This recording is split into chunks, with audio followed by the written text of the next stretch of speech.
Shirikisho la mpira wa miguu barani Afrika CAF limeufungia kwa muda uwanja wa Benjamin Mkapa jijini Dar es Salaam kutokana na eneo la kuchezea yani pitch kuendelea kupungua ubora wake.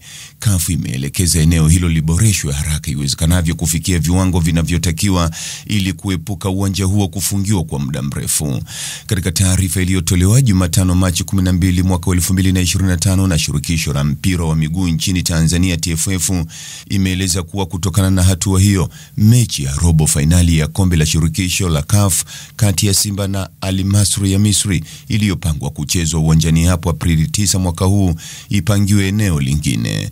Ili kuondoa usumbufu, shirikisho la mpira wa miguu Tanzania TFF limetakiwa kutuma jina la uwanja mbadala utakaotumiwa na Simba kufikia Machi 14 mwaka huu 2025. CAF itafanya ukaguzi wa uwanja wa Benjamin Mkapa Machi 20 mwaka huu ili kuona maboresho yaliyofanyika kabla ya kuamua kuruhusu utumike au kuendelea kufungia, imeeleza taarifa hiyo.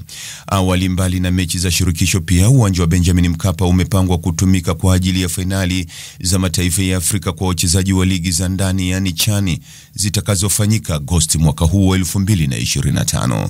Kufungiwa kwa uwanja wa Benjamin Mkapa ni pigo la pili kwa wekundu wa Msimbazi Simba kwenye mashindano hayo msimu huu, kwani la kwanza lilikuwa ni kupata adhabu ya kucheza bila mashabiki katika mechi ya mwisho ya hatua ya makundi dhidi ya CS Constantine ya Algeria Januari 19 mwaka huu.